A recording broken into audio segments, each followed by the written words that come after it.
One of the first things you do when you open a yoga practice is you get the class centered, right? And get them familiar with the surroundings, the noises, the construction sounds, the sound of the police announcing something is all part of the space, right? He doesn't have to be quiet. It doesn't have to be perfect stillness. That just belongs there, just like your breath does, right?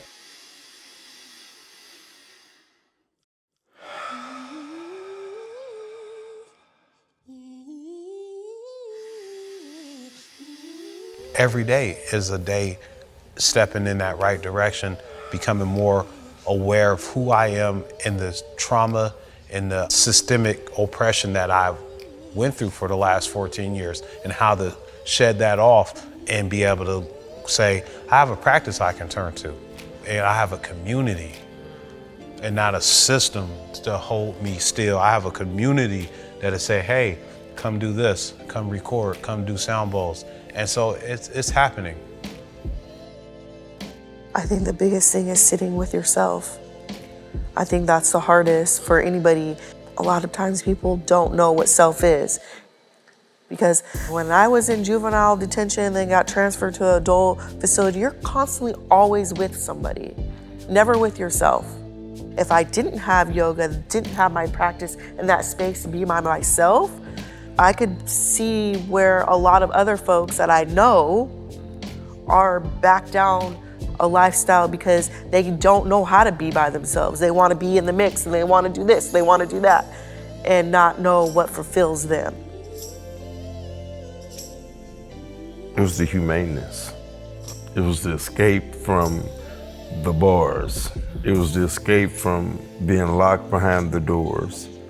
When things are quiet at 12 o'clock at night and the thoughts are going through your head and the tears are coming out of your eyes. You know, how do you calm them down? How do you still those rougher waters? And then, after you know it, how do you become the pebble in the pond to create the ripple? At the time where yoga found me, I was extremely fractured and didn't have that sense of self, didn't understand my purpose, didn't understand my worth. And so I'm like looking, I'm reaching for anything that was gonna anchor me because I was spiraling. I remember going to the class and leaving, that fractured feeling, it sort of dissipated as I breathed and moved and slowed down and felt into my body. It's a slow unfolding, right? You know, just like a lotus. When you have great teachers that come in and pass something along to you so well, like the staff did at YBB, then you have that firm grounding in that foundation, right, to blossom. My friend made this shirt for me when I first got out, but it's like, be loud, be bold, and be free. And that's really what yoga has been for me. If we spend what, $110,000 a year to keep a juvenile locked up? You know what I mean? I tell you what, you give me $110,000 a year in a juvenile, and I guarantee you he ain't going to juvenile detention. He'd be going to Yale or Boston College or somewhere else, or HBCU, but he's definitely not going to prison. The work we do does have that ripple effect.